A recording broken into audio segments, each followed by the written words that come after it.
नहमदुहु व नुसल्ली व नुसल्लिमु अला रसूलिहिल करीम अम्मा बाद फ़अऊज़ु बिल्लाहि मिनश शैतानिर रजीम बिस्मिल्लाहिर रहमानिर रहीम। खुदा की हर ऐब से पाकी। खुदा के लिए हर ऐब व नक्स मुहाल है। देखिए, तीन चीज़ें होती हैं। एक हादिस जो पहले ना था फिर वजूद में आया, जैसे दुनिया हादिस है, ठीक है ना, कदीम नहीं है, यानी ये पहले दुनिया नहीं थी फिर बनाई गई और फिर ख़त्म हो जाएगी। और मुहाल किसको कहते हैं? जो हो ही नहीं सकता। यानी अल्लाह अपने लिए बच्चा पैदा कर ले, अल्लाह अपने लिए बीवी बना ले, अल्लाह अपने लिए दूसरा खुदा बना ले, अपने जैसा दूसरा खुदा बना ले, ये हो ही नहीं सकता, ये मुमकिन नहीं है। ये क्या है? मुहाल है, ठीक है। मुहाल का ये वाला जो हो ही नहीं सकता। और मुमकिन किसको हो सकता है? देखिए, आप ये तो मान सकते हैं और हमारा अक़ीदा है, मानते हैं कि अल्लाह चाहे तो आसमान के ज़रिए नहीं, सूरज ज़मीन से निकले। हाँ, ये हो सकता है, ये अल्लाह के लिए मुमकिन है, अल्लाह ऐसा कर सकता है। अल्लाह चाहे तो रात में कभी सूरज निकल जाए, अल्लाह चाहे तो बिन मौसम के बारिश हो जाए, अल्लाह चाहे तो दरख्त से फल निकलते हैं, दरख्त से बच्चा निकलने लग जाए, ये अल्लाह के लिए मुमकिन है। जैसे मिसाल के तौर पर देख लीजिए, माँ बाप जब तक नहीं मिलते हैं औलाद नहीं होती है, लेकिन जनाब आदम अलैहिस्सलाम को देख लीजिए, जनाब ईसा अलैहिस्सलाम को देख लीजिए। सिर्फ आप देख लीजिए कि जब तक कि माँ बाप नहीं मिलते औलाद नहीं होती है, ये ज़रिया है औलाद का। लेकिन अल्लाह ताला इस पर भी कुदरत रखता है कि बगैर माँ बाप के ही अल्लाह ताला बच्चा को पैदा कर दे। ये अल्लाह ताला के लिए मुमकिन है, इसी को कहते हैं मुमकिन, और ये कुदरत है। और कुदरत जो है ये मुमकिन के तहत आता है, ठीक है, मुमकिन के तहत। मुहाल पर कुदरत मानना ये समझ लीजिए हमारे अक़ीदा अहले सुन्नत के ख़िलाफ़ है। मुहाल पर हम कुदरत मानते ही नहीं। मुहाल का माना क्या हो? जो हो ही नहीं सकता। मिसाल के तौर पर अल्लाह अपने लिए दूसरा खुदा बना ही नहीं सकता। कोई बोले नहीं भाई अल्लाह हर चीज़ पर कादिर है, तो अपने लिए बीवी बना ले, इस पर कादिर क्यों नहीं है? तो हम कहेंगे ये मुमकिन ही नहीं है। अब मुमकिन नहीं है तो हो ही नहीं सकता, ये मुहाल है, और मुहाल पर कुदरत हम मानते ही नहीं है, ठीक है। देखिए, जैसे झूठ, जहल, भूल, जुल्म, बेहयाई वगैरह तमाम बुराइयाँ खुदा के लिए मुहाल है। और जो ये माने कि खुदा झूठ बोल सकता है लेकिन बोलता नहीं, तो गोया वो मानता है कि खुदा ऐबी तो है लेकिन अपना ऐब छुपाए रखता है। फिर एक झूठ पर ही क्या ख़त्म, सब बुराइयों का यही हाल हो जाएगा कि उसमें है तो लेकिन करता नहीं। जैसे जुल्म, चोरी, फ़ना, तवालुद, तनासुल वग़ैरह अयूब कसीरा अदीदा ताअला अल्लाहु अन ज़ालिका उलुवन कबीरा। खुदा के लिए किसी ऐब व नक्स को मुमकिन जानना, खुदा को ऐबी जानना, ये पूरी बातें आपको हम जो समझाएं ये उसी का ख़ुलासा है कि खुदा के लिए अगर हम ऐब को मानते हैं तो खुदा ही को के लिए, खुदा के किसी भी ऐब को खुदा के लिए मुमकिन जानते हैं तो हम खुदा को ऐबी मानना कहलाएगा, बल्कि एक एतबार से खुदा का इनकार करना ही कहलाएगा। अल्लाह ताला ऐसे गंदे अक़ीदे से, अब यहाँ पे दुआइया जुमला दे रहे हैं और दुआ कर रहे हैं अल्लाह की बारगाह में साहिब किताब कि अल्लाह ताला ऐसे गंदे अक़ीदे से हर मुसलमान को बचाए रखे। कुछ लोगों का ये अक़ीदा है, किताबों में, अपनी किताबों में लिखे हुए हैं, बल्कि तबलीगी क्या बोलते हैं, देवबंदी जमात को जो मानता है लोग, उसकी किताब है फतावा रशीदिया, रशीद अहमद गंगोई। तो उसमें आप चले जाइए और उसमें जा कर के देखिए, ये बात लिखी हुई है कि खुदा झूठ बोल सकता है लेकिन बोलेगा नहीं, ये बातें लिखी हुई हैं। तो उसमें चले जाएं, इंशाल्लाह मौका आएगा तो चूँकि ये इस पर पूरी वजाहत के साथ बात की जाएगी। तकदीर किसको कहते हैं इसको समझिए। तो तकदीर जो है ये जैसे इस पर हमारा ईमान है, और हम ईमान मुजमल और ईमान मुफस्सल को पढ़ते हैं ना, आमन्तु बिल्लाहि व मलाइकतिहि व कुतुबिहि व रुसूलिहि वल यौमिल आखिरी वल क़द्रि खैरिहि व शर्रिहि। क़द्र से तकदीर है, ठीक है। तो हम इस पर भी ईमान रखते हैं कि वल क़द्रि खैरिहि व शर्रिहि, कि अच्छे और बुरे तकदीर पर, अच्छे और बुरे तकदीर पर। तकदीर कहते किसको हैं? पूरी बात पढ़ते हैं, उसके बाद हम समझने की कोशिश करते हैं। अल्लाह ताला के इल्म में जो कुछ आलम में होने वाला था और जो कुछ बंदे करने वाले थे, उसको अल्लाह ताला ने पहले ही जानकर लिख लिया। यानी हम दुनिया में पैदा हो गए ना, तो ये हमेशा रखिए 50 साल बाद हम क्या करेंगे मुझे पता नहीं है, लेकिन मेरे रब को पता है। हम जो कुछ करेंगे, जो कुछ करने वाले हैं, जो इरादा रखते हैं, जो रखने वाले हैं, इन तमाम का इल्म अक़ीदा अहले सुन्नत के मुताबिक यही है कि अल्लाह जानता है। इन्नहु अलीमुम बिज़ातिस सुदूर, अल्लाह दिलों के भेद को भी जानता है। मुस्तक़बिल में क्या होगा हमें पता नहीं है, अल्लाह को मालूम है, और ये अक़ीदा हम रखते हैं और इसी को रखना चाहिए, ठीक है। तो किसी की किस्मत में भलाई लिखी और किसी की किस्मत में बुराई लिखी, इस लिख देने ने बंदे को मजबूर नहीं कर दिया। जो अल्लाह ताला ने लिख दिया वो बंदा को मजबूरन करना पड़ता है, बल्कि बंदा जैसा करने वाला था वैसा ही उसने लिख दिया। बंदा जैसा करने वाला था वैसे ही उसने लिख दिया। इसमें थोड़ा बाज़ लोग जो हैं समझ लीजिए कन्फ्यूज आ जाते हैं, और बाद लोग समझ नहीं पाते हैं कि तकदीर का मसला क्या है। देखिए, तकदीर का मसला सबसे बड़ी बात यह है कि आपको समझ में आ जाए ये कोई ज़रूरी नहीं है। मैं आपको गारंटी के साथ कहता हूँ, तकदीर का मसला समझ में सबको आ जाए कोई ज़रूरी नहीं है, और हर चीज़ को समझना भी ज़रूरी नहीं है। ये भी हमेशा याद रखिएगा, हर चीज़ को समझना भी ज़रूरी नहीं है। बस हमारा ईमान क्या है? ईमान यही है कि आमन्ना बिल्लाहि व मलाइकतिही व कुतुबिही, कि मैं अल्लाह पर आमन रसूलु बिमा उन्ज़िला इलैहि मिन रब्बिही वल मुमिनून कुल्लुन आमन बिल्लाहि व मलाइकतिही व कुतुबिही व रसूलिही वल यौमिल आखिरी वल क़द्रि खैरिही व शर्रिही मिनल्लाहि ताला। बस ये बात कहकर अपनी ज़बान से यही कहें कि रज़ीतु बिल्लाहि रब्बा व बिल इस्लामी दीना व बि मुहम्मदिन नबिय्या। जो कुछ कुरान में है, जो कुछ सही हदीस में है, मैं उन तमाम पर ईमान लाता हूँ। एक आम मुसलमान के लिए इतना ही काफ़ी है। लेकिन जो समझना चाहते हैं उसको थोड़ा सा ज़हन को आप करीब कीजिए, और थोड़ा ज़हन को करीब करने के बाद इसको समझने की कोशिश कीजिए कि तकदीर का मसला पे ज़्यादा बहस करना, ज़्यादा गौर करना, डीपली में चला जाना ये मना है। मना क्यों है? क्योंकि ये ऐसा टफ़ इशू है और मौजू है कि ये हर एक बंदा को समझ में आ ही नहीं सकता और आता भी नहीं है। लिहाजा बस इतना समझिए कि तकदीर में जो है वही होगा, मुक़द्दर में जो है वही होगा। जैसे बाज़ ने कहा कि जब मुक़द्दर में है तो फिर हम अल्लाह से मांगे क्यों? जैसे हम लोग कहते हैं ना कि भाई जो कुछ तकदीर में वो मिल कर रहेगा, तो एक आदमी कहेगा भाई हम फिर काम क्यों करें? अगर तकदीर में लिखा हुआ है मिल कर रहेगा तो हम घर में बैठे रहेंगे, जितना मुक़द्दर में रिज़्क़ मिल ही जाएगा। एक आदमी ने कहा फिर दुआ की क्या ज़रूरत है? हम मांगते हैं अल्लाह हमें रिज़्क़ दे, अल्लाह हमें औलाद दे, अल्लाह हमें कारोबार दे, अल्लाह हमें फुला चीज़ दे, तो कहते हैं कि मांगने की क्या ज़रूरत है? भाई मत मांगो, जो मुक़द्दर में हो तो मिलना ही है, जो तकदीर में हो तो मिलना ही है। मजाक उड़ाते हुए कहते हैं। तो उसके लिए सिर्फ एक छोटा सा मुख्तसर सा जवाब है, मुक़द्दर में जो है वो मिलेगा, बिल्कुल मिलेगा, 100% मिलेगा, चाहे आप करें चाहे ना करें। अगर मुक़द्दर में है कि फ़ुला जगह ही आपको मौत आनी है तो दुनिया की कोई ताकत रोक नहीं सकती। मुक़द्दर में है कि आप 1000 रुपये से ज़्यादा नहीं कमाएंगे, दुनिया की कोई ताकत आपको पैसा नहीं दे सकती, इसलिए कि इस पर हमारा ईमान है। लेकिन एक आसान सा जवाब देता हूँ मैं आपको। आपने कहा कि फिर दुआ की क्या ज़रूरत है? भाई हो सकता है, आपको तो पता नहीं अल्लाह ने क्या लिखा, हो सकता है रब ने तकदीर में यही लिख दिया हो कि ये बंदा जब भी दुआ मांगेगा हम इसको अता करेंगे, जब भी दुआ मांगेगा हम इसको अता करेंगे, जब भी दुआ मांगेगा हम इसको देंगे। अब आप जब दुआ मांगेंगे तब आपको मिलेगा, जब नहीं मांगेंगे नहीं मिलेगा। ये तकदीर में लिखा हुआ है।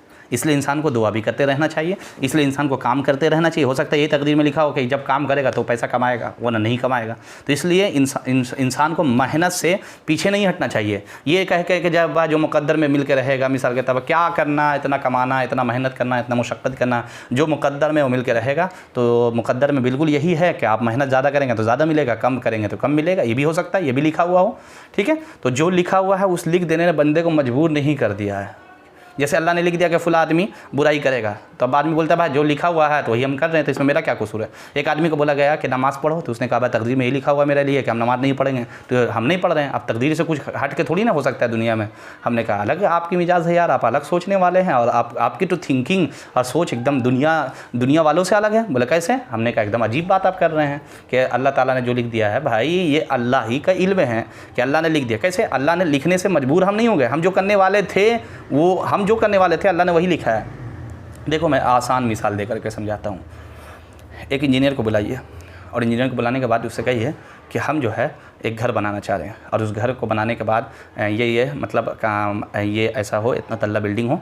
अब उस इंजीनियर से पूछिए कि ये बिल्डिंग कितना साल चलेगी, या ये घर कितना साल चलेगा? वो इंजीनियर कहता है 100 साल तक। आप ज़रा ठंडे मिजाज से आप बताइए कि 100 साल तक ये इंजीनियर कैसे कह दिया? तो आप कहेंगे भाई इसके पास इतना इल्म है, ये जो मटेरियल डाला, ये जो चीज़ डाला है, या जो चीज़ बनाया है, जो चीज़ देखा है, इसके अंदर इतना इल्म है, ये अपने इल्म के ज़रिए ही बता रहा है कि ये होने वाला, ये नहीं होने वाला, इतना 100 साल चलेगा। हमने कहा एक इंजीनियर को नाक़िस इल्म दिया रब ने, कामिल इल्म तो नहीं है, पूरा इल्म तो नहीं है भाई। एक इंजीनियर अल्लाह का बनाया हुआ मखलूक है, अल्लाह का बनाया हुआ इंसान है। लिहाजा वो अपने 4 साल, 5 साल, 10 साल, 15 साल के तजुर्बा से वो कह देता है कि ये बिल्डिंग इतना साल चलेगी, ये बिल्डिंग इतना साल नहीं चलेगी। यार इंसान नाक़िस है, इंसान कमज़ोर है, तो उस इंसान को रब ने इतना इल्म दिया तो अपने तजुर्बे की बिना पर फ़ैसला कर लेता है कि ये बिल्डिंग इतना साल चलेगी, इतना साल नहीं चलेगी। तो रब्बुल आलमीन के इल्म की तो बात ही निराली है ना। रब्बुल आलमीन के इल्म का कोई अंदाज़ा लगा सकता है? तो सोचो जब एक इंसान को इतना इल्म हो गया। देखिए मिसाल के तौर पर आप खुद कह देते हैं ये लड़का आगे चल के अच्छा इंसान बनेगा, ये लड़का आगे चल के बुरा इंसान बनेगा। तो एक चीज़ बताइए, आपके कहने से वो अगर वो बुरा बन भी गया तो आपके कहने से बन जाएगा क्या? कहने से तो नहीं बन जाएगा। आपने उसकी हरकत को देखा, देखने के बाद आपने पहले ही देखिए, एक उस्ताद के पास आता है दो बच्चे, उस्ताद साहब समझ जाते ये बच्चा पढ़ने वाला, ये बच्चा नहीं पढ़ने वाला। तो क्या उस्ताद के समझने से वो बच्चा पढ़ता है, ना समझने से नहीं पढ़ता है? नहीं, उस्ताद उसके चाल चलन को देखता है और देखने के बाद ये फैसला कर देता है उस्ताद कि ये बच्चा पढ़ने वाला है और ये बच्चा पढ़ने वाला नहीं है। ठीक है। तो इसी तरह जब एक इंसान को इतना इल्म हो जाता है कि वो तजुर्बे के बेसिक की बुनियाद पर कह देता है कि जैसे मैं आपको बता रहा, देखिए मुझे भी तजुर्बा हो गया कि आप इस वीडियो को शेयर नहीं कीजिएगा ये मुझे भी तजुर्बा हो गया है। तो आप सर क्यों? इसलिए कि हम देखते हैं ना, और मुझे भी तजुर्बा हो गया कि अब जो है मेरा व्यूवर्स जो होता है, जो देखते हैं, वो तो सब्सक्राइबर नहीं देखते हैं। क्यों? इसलिए वो सब्सक्राइब के छोड़ देते हैं। अब देखिए हम जो तजुर्बा दे रहे हैं वो देख करके दे रहे हैं ना कि दुनिया में क्या हालात है। तो हम मुशाहिदा किए हैं तो अल्लाह ताला हर चीज़ का खालिक हकीकी अल्लाह है, हर चीज़ का मालिक हकीकी अल्लाह है। तो अल्लाह ताला के इल्म के अंदाज़ा कौन लगा सकता है? और अल्लाह ताला बेहतर सबसे बड़ा इल्म वाला है। अल्लाह ही सबको इल्म अता करने वाला है। तो जो रब ने हमें इल्म दिया, उस बंदे के इल्म का आलम यह है, तो फिर उस खुदा के इल्म का आलम क्या होगा? इसलिए इस मसले को ज़्यादा बस इतना ही पर समझिए। और फिर भी अगर नहीं समझ में आता है तो रब से दुआ कीजिए अल्लाह में समझने की तौफीक अता फरमाए। फिर भी नहीं आता है तो बस एक चीज़ मैं आपसे कह रहा हूँ, बस ईमान रखिए। हम तकदीर पर ईमान रखते हैं, ये रखना ज़रूरी है, तकदीर को समझना ज़रूरी नहीं। मैं एक बात कह रहा हूँ, तकदीर को समझना ज़रूरी नहीं है, तकदीर पर ईमान रखना ज़रूरी है। और ये कहीं नहीं लिखा हो कि तकदीर को पहले समझो फिर ईमान रखो। बस इतना आप हमेशा रखें, तकदीर को पर ईमान रखें। समझने की ज़रूरत है, उलमा कराम की जितनी बातें इसमें लिखी हुई है उसको पढ़ें, समझने की कोशिश करें। फिर समझ में आ जाए तो सुबहान अल्लाह, ना समझ में आए तब भी सुबहान अल्लाह। मसला तकदीर के मसले पर गौर व बहस मना है, यही कह रहे हैं। बस इतना समझ लेना चाहिए कि आदमी पत्थर की तरह बिल्कुल मजबूर नहीं है कि इसका इरादा कुछ हो ही नहीं, बल्कि आदमी इतना समझ लेना चाहिए कि इंसान जैसे पत्थर है, जैसे ये देखिए सिरप है, अब मिसाल के तौर पर इसको हम हिलाएंगे तो हिलेगा, नहीं हिलाएंगे तो नहीं हिलेगा, तो ये मजबूर है। तो इंसान को इतना समझना चाहिए कि अल्लाह ताला ने जो माने इंसान जो है इतना भी मजबूर, बिल्कुल पत्थर की तरह इंसान मजबूर नहीं है कि इसका इरादा कुछ हो ही नहीं, बल्कि अल्लाह ताला ने आदमी को एक तरह का इख्तियार दिया है। क्या दिया है? एक तरह का इख्तियार। देखिए तकदीर का मसला में आपको नहीं समझ में आया तो वही साहब किताब कह रहे हैं कि बस इतना समझ लेना चाहिए कि इंसान पत्थर की तरह मजबूर नहीं है, इसका इरादा कुछ हो कि इसका इरादा कुछ हो ही ना। देखिए ये ना इसका कुछ इरादा है भाई, इसको हम उठाएं रख दिए, तो ये पत्थर की ये बिल्कुल देखिए बेजान चीज़ है। तो इंसान ऐसा नहीं है कि बस जो के क्या बोलते हैं कि बिल्कुल अल्लाह ताला जैसे चाहता है, मतलब इंसान बेजान है, पत्थर की तरह बिल्कुल मजबूर है, को कुछ कर ही नहीं सकता, ऐसा नहीं है। बल्कि अल्लाह ने इंसान को एक इख्तियार दिया है। क्या दिया है? इख्तियार। क्या दिया है? इख्तियार दिया है। जैसे आपको देखिए वीडियो देखने में इख्तियार है, चाहे तो अभी छोड़ दीजिए, चाहे तो देख लीजिए, ठीक है ना। तो एक इख्तियार दिया गया है कि एक काम चाहे करे चाहे ना करे। इसी इख्तियार की बिना पर नेकी बदी की निस्बत बंदे की तरफ है।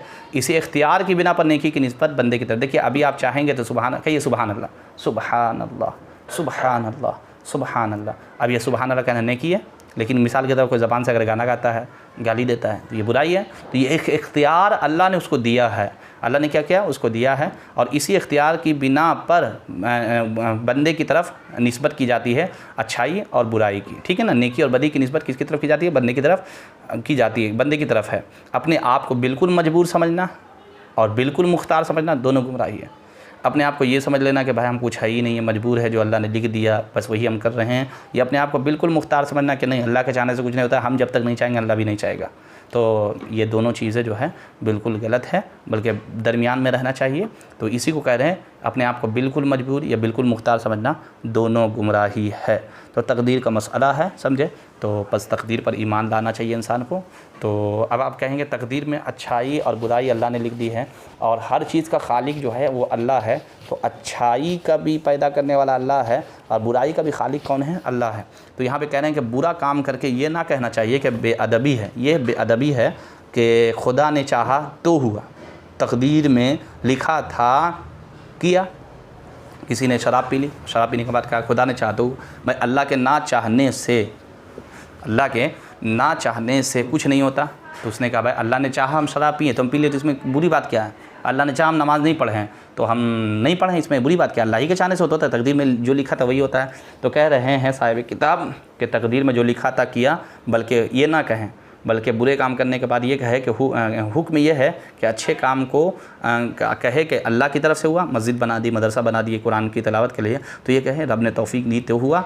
और बुरे काम को अपने नफ्स की शरारत और शामत जाने, बुरे काम को क्या जाने, अपने नफ्स की शरारत और शामत जाने। यहाँ तक में ये बात मुकम्मल हो गई। और अब यहाँ से यानी आप जो पढ़ें ये कोर्स जो किए हैं, ये अल्लाह ताला के बारे में आपका अक़ीदा था कि अल्लाह ताला के बारे में कैसा अक़ीदा रखना चाहिए, ईमान अल्लाह के बारे में हमें क्या अक़ीदा रखना चाहिए, क्या अल्लाह झूठ बोल सकता है, क्या अल्लाह तबारक व तआला मिसाल के तौर पर जुल्म कर सकता है, और खुदा की कुदरत क्या है, और अल्लाह पर क्या क्या चीज़ वाजिब है, क्या चीज़ वाजिब नहीं है। तो हम बता चुके हैं अल्लाह पर कुछ वाजिब नहीं है। ये पूरी बातें थी, अल्हम्दुलिल्लाह पढ़ चुके हैं। अब नया सबक इंशाअल्लाह नबी और रसूल इसके बारे में हम पढ़ेंगे इंशाअल्लाह। तो अब तक के जो वीडियो हैं उस वीडियो को पूरा देख लीजिए, तो आपको अल्लाह रब्बुल आलमीन के बारे में हमें क्या अक़ीदा होना चाहिए ये इसका हमें इल्म हो जाएगा। व आखिर दावाना अनिल हम्दुलिल्लाहि रब्बिल आलमीन।